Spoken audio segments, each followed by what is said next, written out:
Hello mga Korean, overtime ulit tayo ngayon. Kakaiba po ang sira ng electric pan na ating gagawin ngayon. Obserbahan po natin ito. Subukan po nating isaksak sa outlet. Ito mga Korean. Bunutin natin. Napansin po ninyo mga Korean, pagkasaksak po ng plug ng electric pan na ito sa outlet, umandar ka agad. Samantalang kung mapapansin po ninyo, ang switch ay hindi pa pinipindot. Wala pa tayong pinipindot na control switch, pero gumagana na agad ang electric pan na ito. Subukan po natin ulit. Ito. Bunutin po natin ulit. Konfirmado po na hindi pa pinipindot ang switch. Pagka sinaksak ang plug ay direktang gumagana na po ang electric pan na ito. Sa palagay ninyo mga Korean, alin ang posibleng nagkaroon ng problema dito? Sa mga may alam na, congratulations. At doon po sa mga wala pang idea, panoorin nyo po ang bidyong ito hanggang dulo. Ito troubleshoot po natin ito kung nasaan ang naging problema, bakit hindi pa pinipindot ay gumagana na agad ang electric pan na ito. Kaya kung bago pa lang kayo sa munting channel kong ito, paki-like and subscribe na lang po nito dahil ito po ang aking munting channel. The real life Dickens real flow expresses the reflections of a common worker, driver, technician, and a barber. Okay, yun po ang aking munting channel. Maraming salamat po sa patuloy ninyong panonood. Sa ganitong sira po ng electric pan, kahit hindi pindutin ang button switch, kapag sinaksak sa outlet ay direktang gumagana na. Wag nyo na po na pipindutin alinman dyan sa button switch nya. Kung selector switch man yan, wag nyo na pong pipihitin yung selector switch. Dahil posible po na magkaroon ng short circuit pagka pumindot po kayo alinman sa mga push button switch na yan. Para maiwasan ang short circuit, i-troubleshoot na kaagad gamit ang tester para maiwasang lalong masira ang electric pan. Kung i-analyze po natin ang circuit ng electric pan bago magkaroon ng kuryente ang motor, isipin po natin kung saan unang dadaan ang kuryente simula sa plug. Ang unang dadaanan po ng kuryente simula sa plug papunta sa motor ay ang switch at sa kabila naman ay ang thermal fuse. Kaya ang pinakang suspect po natin dito na may problema ay ang control switch. Baklasin po muna natin ito.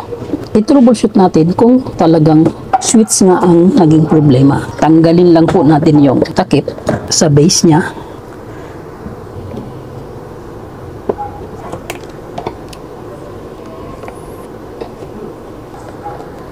Ayan po ang control switch. Gamit po ang ohmmeter. I-check po natin yung switch ngayon kung shorted nga.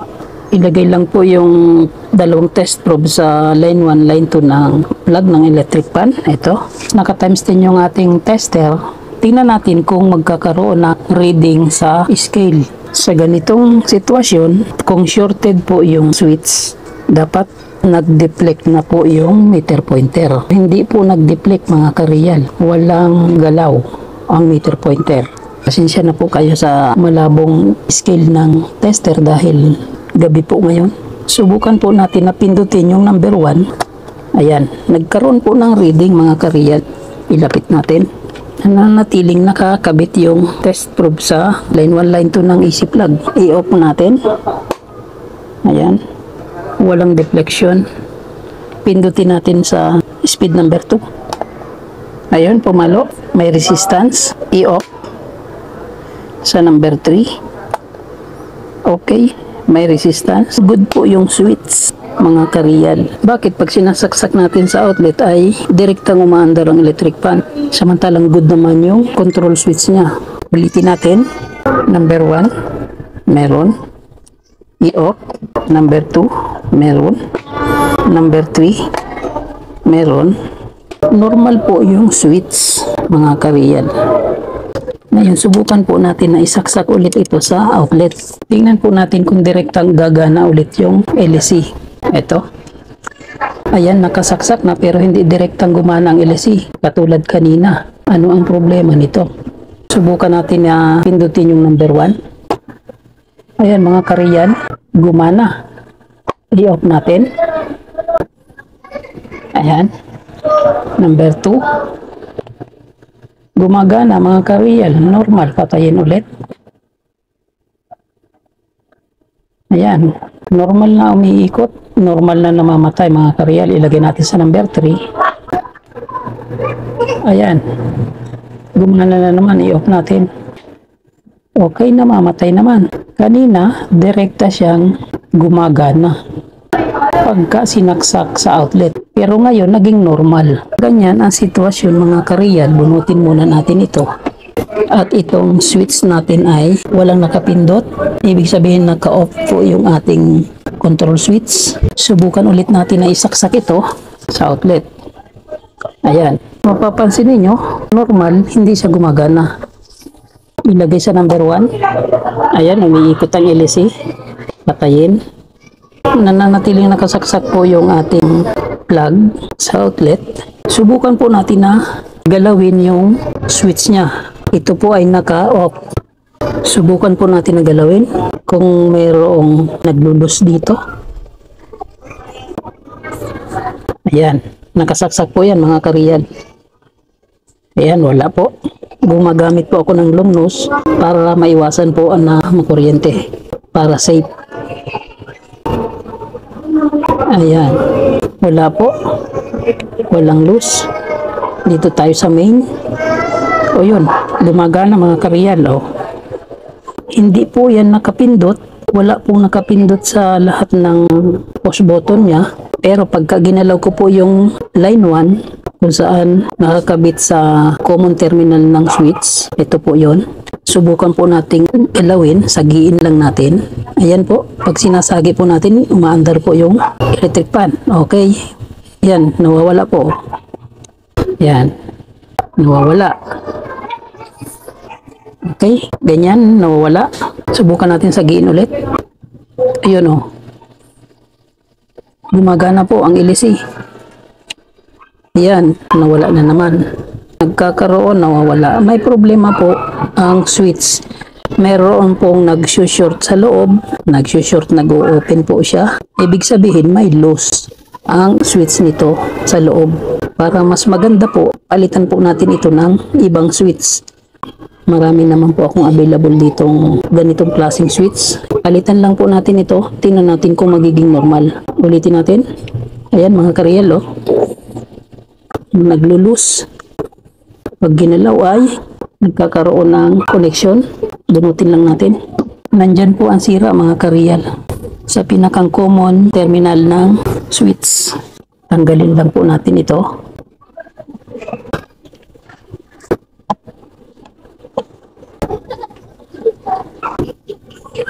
Pagka ganitong klaseng switch po ay hindi ko na po ito nire-repair. Lalo't may nakita ako na umusok na dito sa loob. Hindi katulad ng mga metal switch, nare-repair ko pa po yun. Pero ito hindi na. Para maiwasan po ang disgrasya, palitan na lang natin ito ng iba. Pagpalit, tandaan lang, ito yung number 3, kulay dilaw. Ito yung number 2, kulay pink. Ito yung number 1, kulay gray. At ito yung line cord.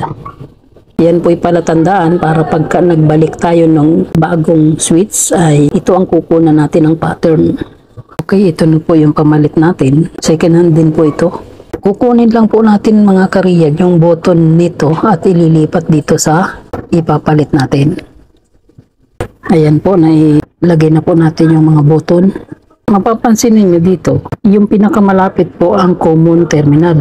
Yan po ay terminal kung saan nakalagay yung linya galing sa line cord ng electric fan. Lagyan po muna natin ng pondo lahat. Pondohan po natin ang tingga ito para madaling maidikit.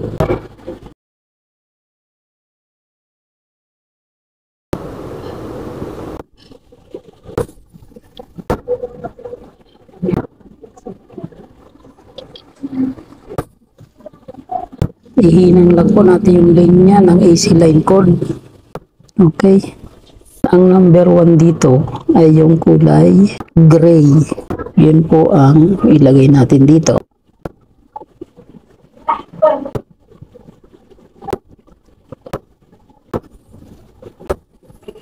Tapos yung number 2 ay yung kulay pink.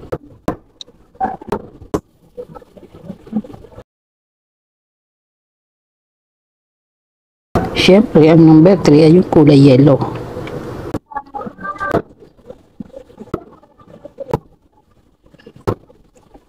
Okay, nakakabit na po yan. Ilalagay lang po natin ito kung saan nakalagay yung dating defective na switch. I-screw lang po yan dyan.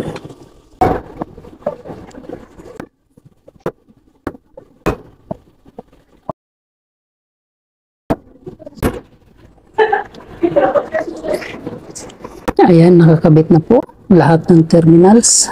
Ngayon ay subukan na po natin ito na isaksak sa outlet. Saksak na po natin. Ayan. Tapos pindutin po natin yung number 1. Ayan mga kariyat, kumana. Number 2. Lalong lumakas. Number 3. Mas lumakas. Ayan mga kariyat. I-off natin. Good na po yung operation ng electric fan. Kaya po pala direktang gumagana ang electric fan ito pagka sinaksak sa outlet kahit hindi nakapindot yung mga post button switch niya, ay dahilan dito. Nagkakaroon po ito ng contact sa loob pagka ginagalaw yung pinakang common terminal niya. Nahalata naman natin na kalog siya. Oh. Naririnig nyo? Kalog po siya. Itong tatlo, walang kalog. Samantalang yung common terminal niya, yun, meron. Yan, ito wala. Yan po ang dahilan gumagana dahil nagsushort. Minsan naman, normal. Pagka ganun po ang problema pala ng electric fan nyo, control switch lang po ang dahilan. Sana ay nakatulong po ang video ito. Lalong-lalo na sa mga baguhan na nagsusumikap na matuto sa ganitong gawain. Pagpatuloy nyo lang po yan, isa rin yan na source of income ng buhay. The real life Vickers Real Vlog expresses the reflections of a common worker, driver, technician, and a barber.